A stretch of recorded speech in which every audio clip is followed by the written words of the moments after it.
തീരാതെ തോരാതെ കാലവർഷ ദുരിതം.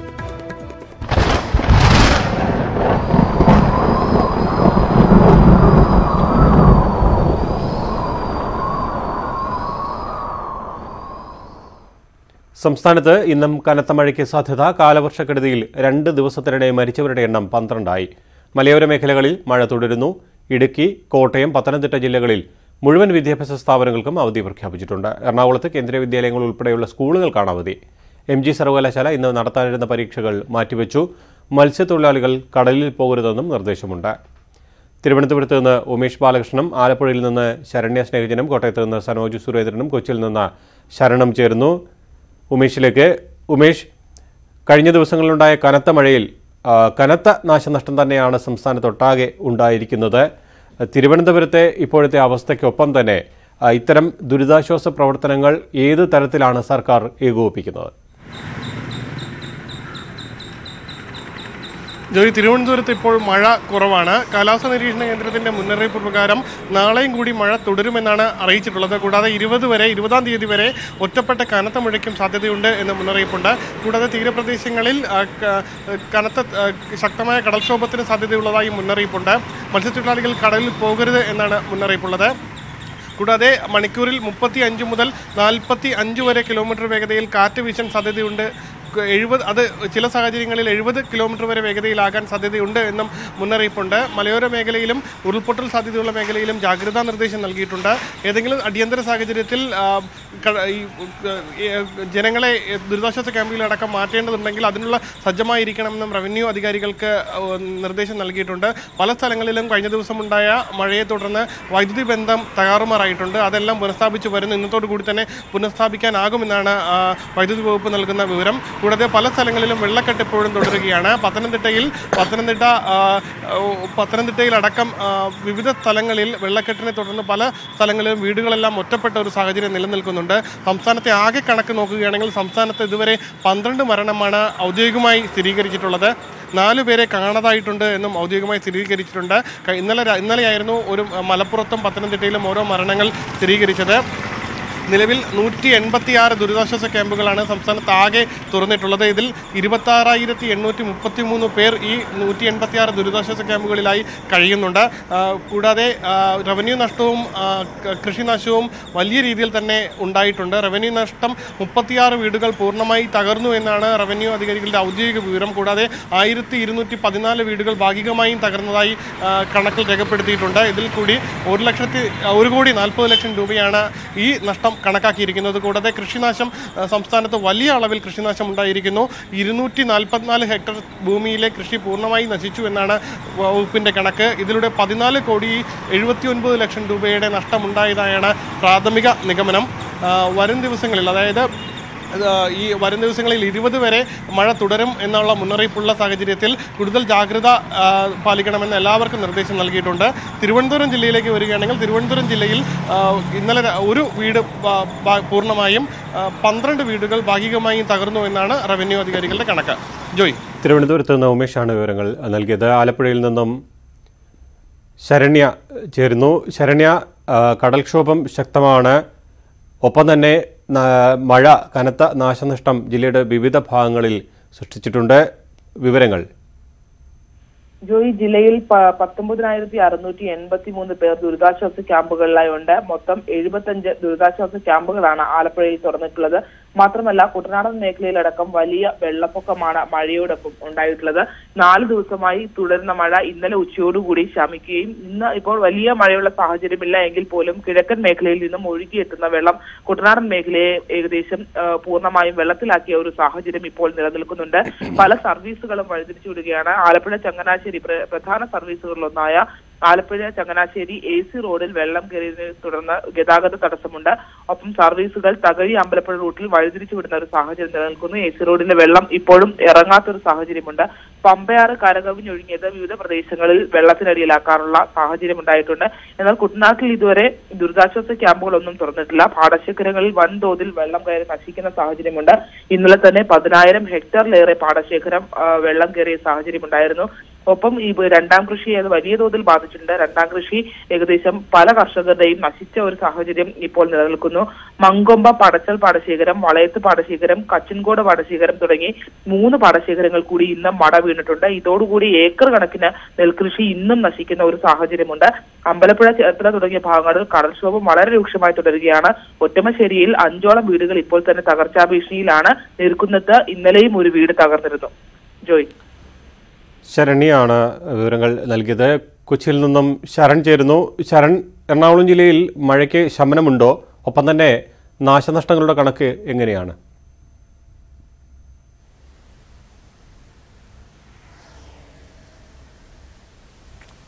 ജോയ്, തീർച്ചയായിട്ടും ജോയ് സൂചിപ്പിച്ചതുപോലെ തന്നെ അതായത് 2 ദിവസമായി തുടരുന്ന കനത്ത മഴയ്ക്ക് ഇപ്പോൾ ശമനമായിരിക്കുകയാണ്.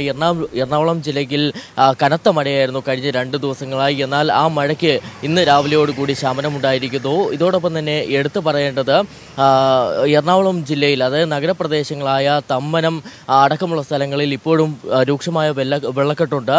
അതൊഴിച്ചാൽ ബാക്കി സ്ഥലങ്ങളിലെല്ലാം തന്നെ വെള്ളക്കെട്ട് മാറുന്നൊരു സാഹചര്യമാണ്. അതായത് PND കോളനി അടക്കമുള്ള കോളനികൾ വെള്ളക്കെട്ട് രൂക്ഷമായ പ്രതിസന്ധി നേരിടുന്ന PND കോളനി അടക്കമുള്ള കോളനികൾ നിന്ന് വെള്ളം ഒഴിഞ്ഞു പോകുന്ന അല്ലെങ്കിൽ വെള്ളക്കെട്ട് മാറുന്ന ഒരു സാഹചര്യമാണ് ഉണ്ടായിട്ടുള്ളത്. ഇതോടൊപ്പം തന്നെ മറ്റ് ഗ്രാമീണ മേഖലകളിലേക്ക് നോക്കുകയാണെന്നുണ്ടെങ്കിൽ അവിടെ ചെറിയ രീതിയിലുള്ള മഴ തുടരുകയാണ്. ഏതായാലും ഞാനിപ്പോൾ നിൽക്കുന്നത് ചെല്ലാനത്താണ്, തീരപ്രദേശമായ ചെല്ലാനത്താണ്. വലിയ രീതിയിലുള്ള ഒരു കടൽക്ഷോഭം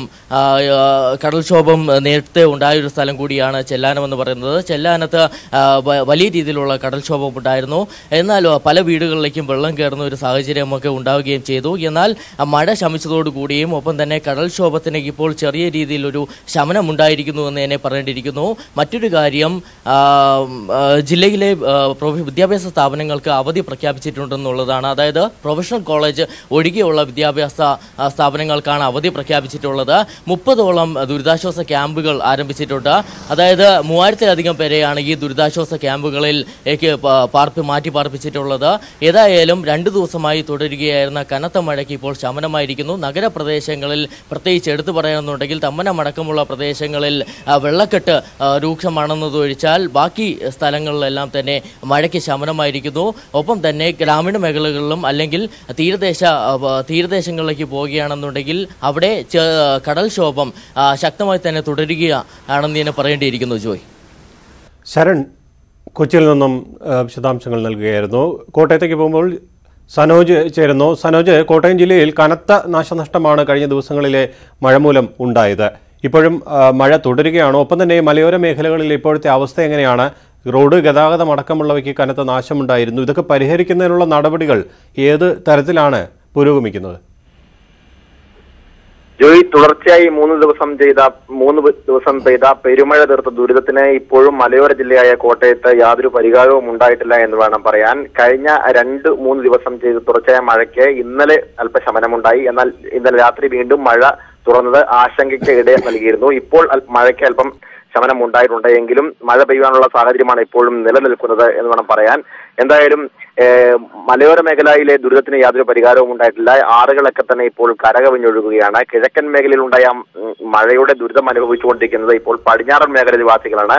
അതായത് പടിഞ്ഞാറൻ മേഖല പൂർണ്ണമായും വെള്ളത്തിനടിയിലായി. ഇന്നലെ പാലാ നഗരം വെള്ളത്തിനടിയിലായിരുന്ന ഒരു സാഹചര്യമായിരുന്നു.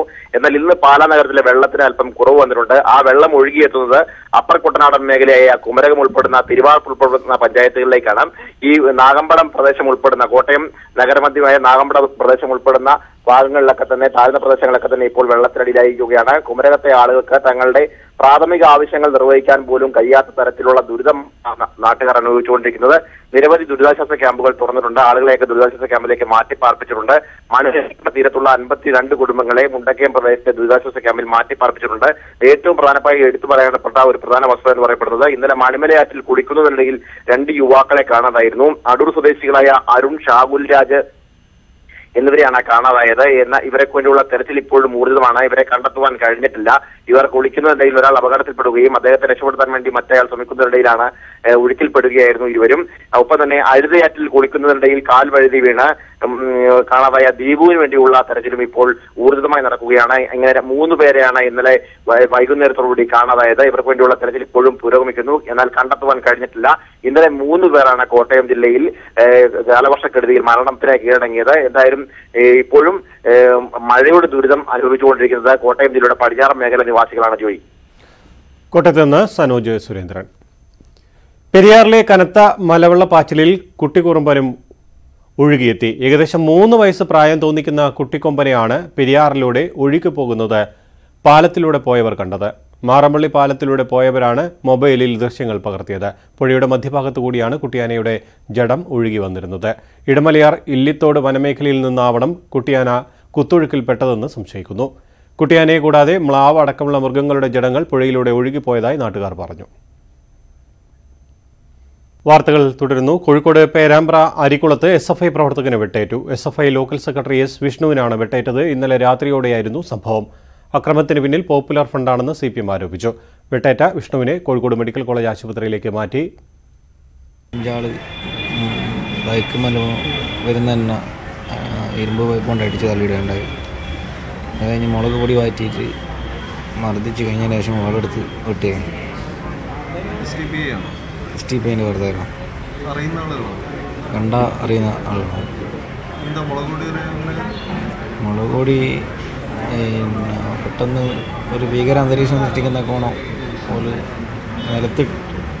നിലത്തിട്ട് ചവിട്ടി ഇടയൊക്കെയാണ്. എന്നാൽ ഞാൻ എണ്ണീച്ച കഴിഞ്ഞ പാട് തന്നെ മുളക് പൊടി കണ്ണിലേക്ക് പൊത്തുക ചെയ്തു. വാളുകൊണ്ട് ഇല്ല, ഞാൻ വീട്ടിലേക്ക് അതൊരു വിജനമായ പ്രദേശമാണ്. അതിലൂടെ ഞാൻ നടന്ന് ബൈക്ക് വരുന്നത്. പിന്നെ 3 ആളാദ്യം അവിടെ നിന്ന് എൻ്റെ അടുത്തേക്ക് നടന്നു വന്ന് വണ്ടീൻ്റെ മുന്നിലേക്ക് അടിച്ചു വീഴ്ത്ത ചെയ്തു. അശ്വിൻ വെല്ലത്ത് ചേരുന്നു. അശ്വിൻ, എന്താണ് ഇത്തരമൊരു അക്രമത്തിന് കാരണമെന്നാണ് അറിയുന്നത്?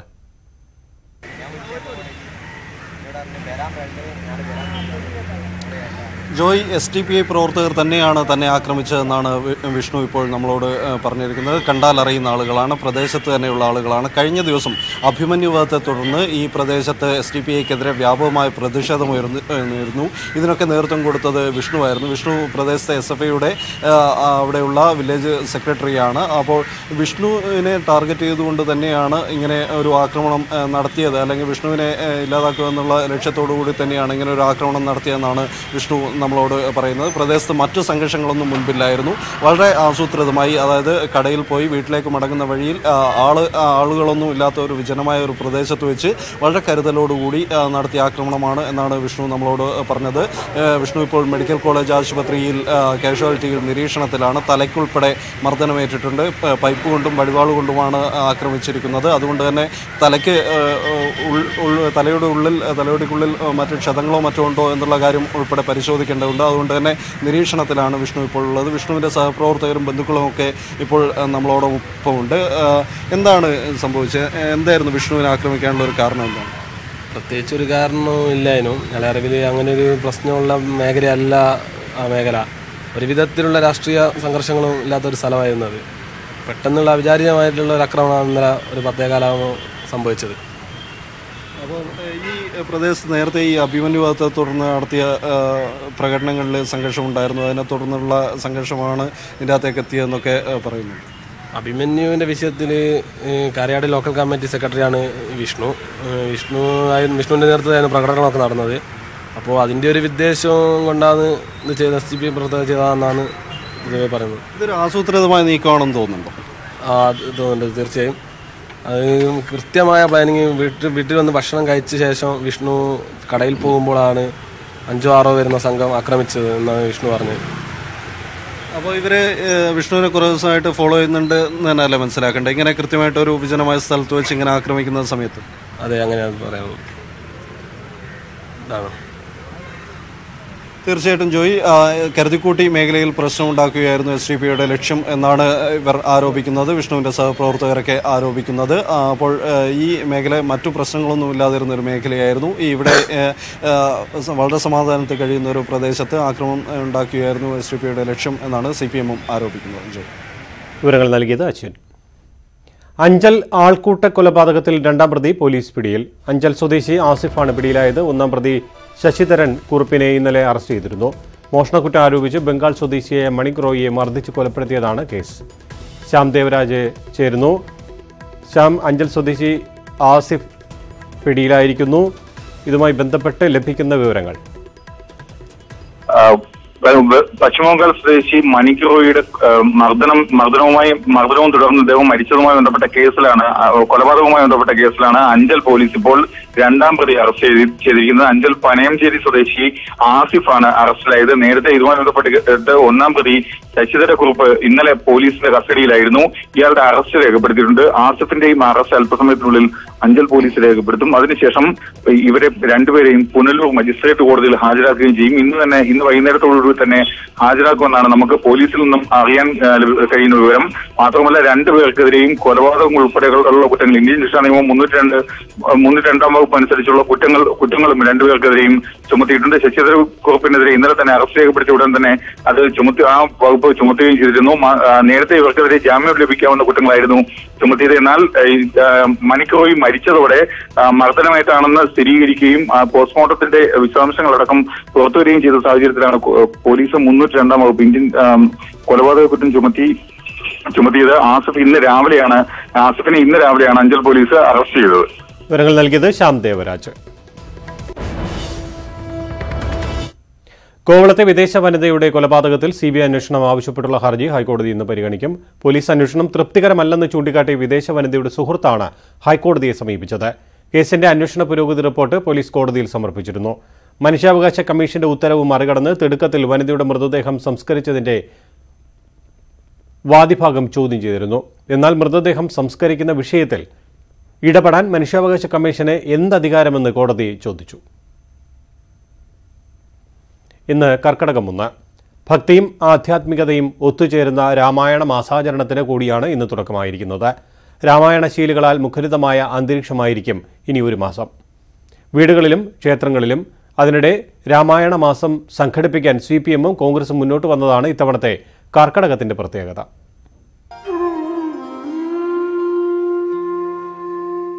അന്ധകാരത്തെ അകറ്റി മനസ്സിൽ വെളിച്ചം നിറയ്ക്കാനുള്ള ദിനങ്ങൾക്ക് വേണ്ടിയുള്ള കാത്തിരിപ്പിലാണ് ഇനി ഭക്തർ. വിശ്വാസത്തിന്റെയും ജീവിതചര്യയുടെയും കൂടിച്ചേരൽ കൂടിയാണ് മലയാള വർഷത്തിലെ അവസാന മാസമായ കർക്കിടകം. കാലവർഷം കലിതുള്ളി പെയ്യുന്നതിനാൽ കൃഷിയെ ആശ്രയിച്ച് ജീവിച്ചിരുന്ന പഴമക്കാർ കർക്കിടക മാസത്തെ പഞ്ഞമാസമെന്നും വിളിച്ചിരുന്നു. കർക്കിടക ചികിത്സയും രാമായണ പാരായണവുമാണ് ഈ മാസത്തിന്റെ പ്രത്യേകതകൾ. ഇനിയുള്ള 31 ദിവസങ്ങൾ രാമായണശീലുകളാൽ മുഖരിതമാക്കാനുള്ള തയ്യാറെടുപ്പിലാണ് നാടും നഗരവും. ഇത്തവണ രാമായണ മാസാചരണത്തിനായി രാഷ്ട്രീയ പാർട്ടികൾ രംഗത്തെത്തിയതാണ് ഈ കർക്കിടകത്തിന്റെ പ്രത്യേകത. രാമായണ മാസാചരണം സംഘടിപ്പിക്കാൻ CPM-ഉം കോൺഗ്രസും രംഗത്തെത്തിയതോടെ ഇരു പാർട്ടികളെയും BJP വിമർശിച്ചു. പാർട്ടിക്കുള്ളിൽ നിന്ന് തന്നെ മുറുമുറുപ്പുയർന്നതോടെ രാമായണ മാസാചരണത്തിൽ നിന്ന് കോൺഗ്രസ് പിന്നോക്കം മാറി. എന്നാൽ കർക്കിടകത്തെ വർഗീയമായി BJP ഉപയോഗിക്കുന്നതിനെ തുറന്നു കാട്ടുകയാണ് ലക്ഷ്യമെന്ന നിലപാടിലാണ് CPM. രാഷ്ട്രീയ പാർട്ടികൾ രാമായണ മാസത്തിന്റെ പേരിൽ വാഗ്പോര് നടത്തുമ്പോഴും കർക്കിടക പുണ്യത്തെ വരവേൽക്കാനുള്ള തയ്യാറെടുപ്പിലാണ് ഭക്തർ. News desk, news 18. രാമായണ മാസാചരണം സംഘടിപ്പിക്കുന്നതിനെ ചൊല്ലി പാർട്ടിയിൽ 2 അഭിപ്രായം ഉണ്ടായതിൽ തെറ്റില്ലെന്ന് ശശി തരൂർ MP. BJP-യെ നേരിടേണ്ടത് രാമായണ മാസാചരണം നടത്തി വേണോ എന്നതിലാണ് അഭിപ്രായ വ്യത്യാസമുള്ളത്. BJP-യെ എതിർക്കുക എന്നതിൽ 2 അഭിപ്രായം കോൺഗ്രസിലില്ലെന്നും ശശി തരൂർ പറഞ്ഞു. 2 അഭിപ്രായം ഒരു പാർട്ടിയിൽ ഉണ്ടാവണമെന്ന് ഞാൻ വലിയ തെറ്റ് കാണുന്നില്ല. ആ 2 അഭിപ്രായം എന്താണ്? BJP-ന്റെ എതിരോ വർഗീയ രാഷ്ട്രീയത്തിൻ്റെ എതിരോ ആകർഷിച്ചതല്ല 2 അഭിപ്രായം. അതിലെല്ലാവരും ഒരു അഭിപ്രായമേ ഉള്ളൂ. ടാക്ടിക്സിനെ കുറിച്ചാണ് 2 അഭിപ്രായം. ചിലർ പറയുന്നു മതത്തിൻ്റെ വിഷയം ഏറ്റെടുത്താൽ അത് BJP-ക്ക് ഗുണം ചെയ്യുള്ളൂ. ചിലവർ പറയുന്നു നമ്മൾ ഈ വിഷയത്തിനെ നേരിട്ട് എടുക്കണം, അല്ലെങ്കിൽ എന്തായാലും അവരുടെ ഭരണപരാജയം കാണുമ്പോൾ ആർക്കും ഒരു സംശയമില്ല, തെരഞ്ഞെടുപ്പ് വരുമ്പോൾ അവർ ഈ വിഷയത്തിൽ കൊണ്ടുവന്ന ഒരു പോളറൈസേഷൻ കൊണ്ടുവരാൻ ശ്രമിക്കും. അതാണ് അവരെപ്പോഴും ചെയ്തിരിക്കുന്നത്. തൃശൂർ വടക്കുന്നാഥ ക്ഷേത്രത്തിലെ പ്രസിദ്ധമായ ആനയൂട്ട് അല്പസമയത്തിനകം നടക്കും. ക്ഷേത്രാങ്കണത്തിൽ നടക്കുന്ന ആനയൂട്ടിൽ 60-ലധികം ആനകൾ പങ്കെടുക്കും. സുവി വിശ്വനാഥ് ചേരുന്നു. സുവി, ഒരുക്കങ്ങളെല്ലാം പൂർത്തിയായോ? എന്താണ് വിവരങ്ങൾ?